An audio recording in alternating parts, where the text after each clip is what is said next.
আল্লাহ তাআলা বলতেছেন রব্বুল মাশরিকি ওয়াল মাগরিবি লা ইলাহা ইল্লা হু ফাত্তাখিযহু ওয়াকিলা। কি বললেন? যে আমি রব, পূর্বে আছি পশ্চিমেও আছি, আমি ছাড়া আর কেউ নাই। রেজেক দাতা, আইন দাতা, সৃষ্টিকর্তা, বিধানতা আমি ছাড়া আর কেউ নাই। তোমরা আমাকে ধরতে চাও, একজন উকিল ধরো। কি বলছে? একজন উকিল ধরো। ফাত্তাখিযহু ওয়াকিলা, আমি আল্লাহকে পেতে চাও, একজন উকিল ধরো। উকিলের মাধ্যমে আমাকে পাইবা। আর আমাদের সমাজে আজান দিয়ে মসজিদে ডাকা হচ্ছে, ইমাম বলছে উকিল টুকিল লাগবে না, মসজিদে এসে সিজদা দিলে আল্লাহরে পাইবা। কোরআন বিরোধী কথা হইল না? কোরআনের পক্ষে কথা হইল? কোরআন বিরোধী হইল না? আল্লাহ বলতে সাবতাগু ইলাইহিল ওসিলা, ওসিলা ধরো, ওসিলার মাধ্যমে আমাকে খোঁজো। কি বলছে? ওসিলার মাধ্যমে আমাকে খোঁজো। আহসানুল্লাহ বাবা ওসিলা, আল্লাহকে পাওয়ার কি একটা ওসিলা।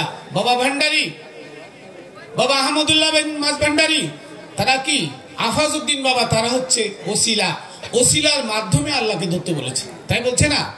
এখন এই সালাত, সালাত শব্দের অর্থ সংযোগ স্থাপনের মাধ্যমে স্মরণ করা। তার মানে আমার আহসানুল্লাহ বাবাকে স্মরণ করি আমরা, আহসানুল্লাহ বাবাকে স্মরণ করলে আল্লাহকে স্মরণ করা হবে। কোরআনে বলছেন আল্লাহ, কুল ইন কুনতুম তুহিব্বুনাল্লাহ ফাত্তাবিউনি ইউহিব্বুকুমুল্লাহ। হে নবী, আপনার উম্মতকে বলে দিন, যদি তোমরা আল্লাহকে ভালোবাসতে চাও, আমি রাসূলের আনুগত্য করো। আমি রাসূলকে ভালোবাসো, আমি রাসূলকে ভালোবাসলে আল্লাহকে ভালোবাসা হয়ে যাবে। বাবা হাসানুল্লাহ উনি আল্লাহ রসুল। রসুল মানে আরবি শব্দ। আল্লাহ ওলিদের ব্যাপারে 4টা শব্দ ব্যবহার করেছেন কোরআনে। 1 নম্বর হলো রসুল, 2 নম্বর হলো হাদি, 3 নম্বর হলো মুর্শিদ, 4 নম্বর হলো ওলিউন। 4 নম্বর হলো ওলিউন। কয়টা শব্দ? 4টা শব্দ ব্যবহার করেছেন। সূরা নিসার 150 151 নম্বর আয়াতে বলছেন আল্লাহ, যারা আল্লাহর রসুল বা আল্লাহর ওলি এবং আল্লাহর মধ্যে পার্থক্য সৃষ্টি করে তারা কাট্টা কাফের। তারা কি? কাট্টা কাফের। তাহলে আল্লাহ যদি বলে যে আমার রসুল আর আমার মধ্যে কোনো পার্থক্য নাই, তাহলে আমার কিবলা কোথায়, আমার কাবা কোথায়, আমি কোথায় সিজদা দিলে আল্লাহ সিজদা পাবে? আমার কিবলা কোথায়, আমার কাবা কোথায়? মসজিদ আমার কাবা নয়, মসজিদ আমার কিবলা নয়। আমার কিবলা হাসানুল্লাহ, আমার কিবলা বাবা ভান্ডারী, আমার কিবলা মানিক চান। আল্লাহ বলেছেন নফি আনফুসিকুম আফালা তুবসিরুন। হে বান্দা, আমি তোমার অন্তরে থাকি, তুমি কে তা দেখো না? আল্লাহ বলতেছে আমি বান্দার অন্তরে থাকি। যে বান্দা আল্লাহকে জব্দ করতে পেরেছে, যিনি আল্লাহর রঙে রঙিন হয়েছে, সিবগাতাল্লাহি আমান আহসানু মিনাল্লাহি সিবগা। যে ব্যক্তি আমার রঙে রঙিন হলো, আল্লাহ বলছে তার থেকে উত্তম আর কে? আল্লাহর রঙে যিনি রঙিন হয়, তার ঘর বাড়ি, তার দিন দুনিয়া থাকে না, তার চিন্তা চেতনা সর্বক্ষণ তার মুর্শিদের ধ্যানে, তার আল্লাহর ধ্যানে। ওই ব্যক্তি আমার কিবলা, ওই ব্যক্তি আমার কাবা, উনি আমার মুর্শিদ। উনাকে সিজদা দিলে আল্লাহ পাই, উনাকে চোখ দিয়ে দেখলে আল্লাহ দেখা হয়ে যায়। বলেন সুবহানাল্লাহ। আর আজকে কোরআন বিরোধী যারা কোরআনের অপব্যাখ্যা করেছে, আল্লাহ বলছে ওয়াবুদু রাব্বাকা হাত্তা ইয়াতিয়াকাল ইয়াকিন। তোমরা আমাকে স্মরণ, আমার ইবাদত করো যতক্ষণ পর্যন্ত বিশ্বাস স্থাপন না হয়। কি বিশ্বাস? কোন বিশ্বাস? আল্লাহ ছাড়া কোনো ইলা নাই, আল্লাহ ছাড়া কোনো ইলা নাই, কোনো আইনদাতা নাই, বিধানদাতা নাই, রেজেকদাতা নাই, সৃষ্টিকর্তা নাই। তারপরে কি? হাসানুল্লাহ রসুল্লাহ, হাসানুল্লাহ রসুল্লাহ। বিশ্বাসটা কোনটা? যে হাসানুল্লাহ যিনি, উনি রসুল, উনি আল্লাহ। কোরআনের কথার সাথে কি মিল আছে না? কোরআনে বলতেছে আমি আর আমার রসুলের মধ্যে পার্থক্য সৃষ্টিকারী কাফের, কাট্টা কাফের। তার মানে যিনি হাসানুল্লাহ, উনি আল্লাহ রসুল, উনি আল্লাহ। আল্লাহর কোরআনের কথা, আমার কথা না। তাহলে আমার কিবলা এখানে, আমার কিবলা মাটির ঘরে নাই। সূরা তওবার 107 108 নম্বর আয়াত আল্লাহ বলছে ওয়াল্লাযীনা ইত্তাখাযু মাসজিদান জিরারান ওয়া কুফরান, যারা মসজিদ বানিয়েছে ক্ষতি সাধন কুফরি করার জন্য, ওয়াইসাদাল লিমান হারাবাল্লাহু ওয়া রাসূলুহু, এবং আল্লাহ রাসূলের সাথে ইতিপূর্বে যারা যুদ্ধ করত তাদের ঘাঁটি হিসেবে মসজিদ বানানো হয়েছিল। কে বলছে? আল্লাহ বলছে তার রসুলকে। তারপরে বলছে আল্লাহ রসুল, হে রসুল, ওরা আপনাকে বলবে এরা ভালো কাজের জন্য বানিয়েছিলাম, ওরা মিথ্যাবাদী। আল্লাহ কি বলতেছে? ওরা মিথ্যাবাদী। কারা? যারা মসজিদ বানিয়েছে তারা মিথ্যাবাদী। এখানে আল্লাহর কাজ হয় না। এরপরে বলতেছে লা তাকুম ফিহি আবাদান, সূরা তাওবার 108, লা তাকুম ফিহি আবাদান, খবরদার এই মসজিদে আপনি কখনো যাইবেন না। কে বলছে? আল্লাহ। আল্লাহ রসুলকে বলছে এই মসজিদে আপনি যাইবেন না। তারপরে মসজিদ একটা আছে, সেই মসজিদে যাইবেন। কোনটা? যে আমি আলমে আরো হয় লা মাসজিদান উসসিসা আলা তাকওয়া মিন আউয়াল ইয়াউমিন, যে আমি একটা মসজিদ বানিয়ে দিয়েছি। সে মসজিদটা কোথায়? ওই মসজিদটা হচ্ছে ওলিদের কলব। উসসিসা আলা তাকওয়া, তাকওয়ার উপরে প্রতিষ্ঠা করেছি।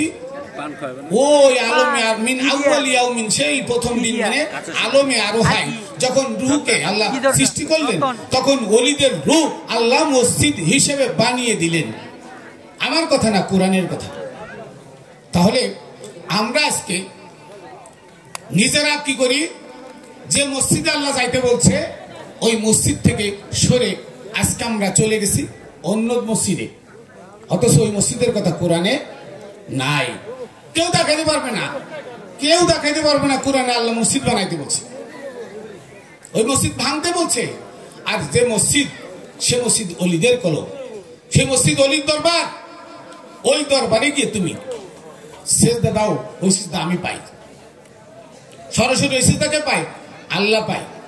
এই 5 ওয়াক্ত নামাজ কোরআনে স্পষ্ট কোথাও বলা নাই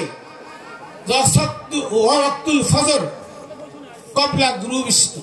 কবলা তুলি শামস, যে ফজরের নামাজ সূর্য উদয়ের আগে।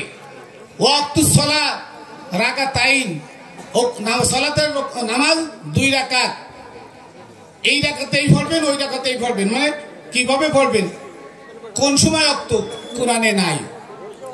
ওয়াক্তুস সালাত মানে নামাজ, ওয়াক্তুস সালাতুল জোহর এই টাইম, সালাতুল আসর, সালাতুল ইশা, সালাতুল মাগরিব নাই। এটা তাফসীর কারকরা 5টা আয়াত কোরআনের এটা দিয়ে তারা বানাইছে, যে আয়াতগুলোর অর্থ ভিন্ন। সূরা হুদের 14 নম্বর আয়াতে তারা বানাইছে যে সকাল সন্ধ্যা এবং দুপুর কি করো? আল্লাহকে স্মরণ করো। এটাকে তারা বানাইছে সকাল দুপুর সন্ধ্যা, আর এর ভিতরে আরো 2 ওয়াক্ত ঢুকায় এটাকে বানাইছে তারা 5 ওয়াক্ত। কোরআনের অপব্যাখ্যা করেছে, নামাজ নাই 5 ওয়াক্ত। সূরা বনী ইসরাঈলের 78 নম্বর আয়াত আল্লাহ বলেন আকিমুস সালাত লিদুলুকিশ শামসি ইলা গাসাকিল লাইল, সালাত কায়েম করে সূর্য হেলে পড়ার পর থেকে অন্ধকার রাত পর্যন্ত। এর ব্যাখ্যা কি? এর ব্যাখ্যা হলো কি জানেন?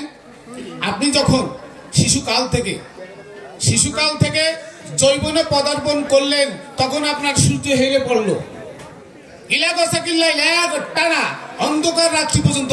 তার মানে আপনার জীবন সূর্য উদয় পর্যন্ত আপনাকে ইবাদত করতে বলেছে। এখানে কোনো বাধা নাই এবং এখানে বিরতি নাই। এটা হচ্ছে দায়মি সালাত। এটা কি বলছে? দায়মি সালাত। তারপরে বলছে কুরআন আল ফজর, যদি তুমি তোমার সূর্য হেলে পড়ার পর থেকে অস্ত যাওয়ার আগ পর্যন্ত দায়মি সালাত কায়েম করতে পারো, তাহলে তুমি নিজেকে নিজে জিন্দা কোরআন দেখবে। কুরআন আল ফজর, ফজর মানে প্রভাত, আর কোরআন মানে কি? পড়া। কোরআন মানে পড়া। তার মানে এখানে বলতেছে যে তুমি তোমার মানে এর মূল উদ্দেশ্য হলো যে তুমি একটা সুন্দর প্রভাত দেখতে পাবে। যদি তুমি সালাত কায়েম করতে পারো একটা না, তাহলে তুমি একটা সুন্দর প্রভাত দেখতে পাবে। সুন্দর প্রভাত কি? সুন্দর প্রভাত হচ্ছে মুক্তির পথ, তুমি মুক্তি পাবে। অথচ এটাকে বানাইছে তাফসীর করার 5 ওয়াক্ত।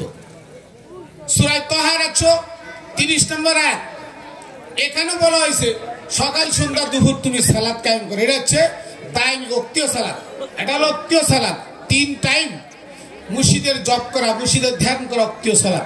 এটাকে বানাইছে তারা রুকু সিজদা দিয়ে দাঁড়ায় কিয়াম করা, তারপরে রুকুতে তাসবিহ পড়া, সিজদায় তাসবিহ পড়া, আর তেদু পড়া, সামি আল্লাহু লিমান হামিদা কয়ে রব্বানা লাকাল হামদ বলা। এইগুলো কিন্তু কোনোটা কোরআনে নাই। কোরআনে আছে সূরা ফাতিহা, তার সাথে সূরা মিলায়, এটা কোরআনে আছে। তাহলে কোরআনে আল্লাহ সালাত যদি আল্লাহর হুকুম হবে, তাহলে আল্লাহ তো বলে দিবে, একেবারে স্পষ্টভাবে বলে দিবে এই সময় এই সময় এই উক্ত, এই সময় এই সময় উক্ত, এই উক্তের নামাজে প্রথম তুমি সূরা ফাতিহা পড়ো, এই পরে এই সূরা পড়ো, এরপরে এই পড়ো, এই পরে এই পড়ো, এইভাবে আদায় করো, থাকবে না? দেখেন জমি জায়গা ভাগ, আপনারা সবাই কি কোরআনের এই যে বিধান ফারাজ মানেন না? জমি জায়গা ভাগ মানেন না? জামাত ইসলাম মানে না? হিফাজত মানে না? আলে হাদিস মানে না? এটা নিয়ে কারোর দ্বন্দ্ব নাই কেন? এটা নিয়ে কারোর কেন দ্বন্দ্ব নাই? এটাও তো কোরআন নাকি? আল্লাহ কত বড় দয়ালু যে আপনাকে আমাকে জায়গা কিনতেছি আমি আমার টাকা দিয়ে, আমি তো তার বান্দা, আমার টাকাতে জায়গা কিনতেছি, ওই জায়গা আমি মরে গেলে আমার ছেলে কতটুক পাবে, মেয়ে কতটুক পাবে, আমার স্ত্রী কতটুক পাবে, এত সুন্দর করে বন্টন করে দিলেন। আর 5 ওয়াক্ত নামাজ তার হুকুম, এটা কোরআনে নাই। এটা কি করে সত্য হয় বলেন? এটা কি করে সত্য হয় আমার বলেন? এখানে হাদিস লাগে, বলে কোরআন বুঝতে হাদিস লাগে। আচ্ছা হাদিস কার বাণী? নবী, ওরা নবীর দোহাইতে হাদিস নবীর বাণী, তাহলে কোরআন কার বাণী? ওরা কোন জায়গায় দেখাইতে পারবো না হাদিস নবীর বাণী কোরআন দিয়ে, অথচ আমি দেখাবো কোরআন নবীর বাণী। সূরা হাক্কা 40 নম্বর আয়াত দেখেন আপনারা, লেখা আছে ইন্নাহু লাকাউলু রাসূলিন কারীম, নিশ্চয়ই কোরআন সম্মানিত রাসূলের বাণী। সুবহানাল্লাহ।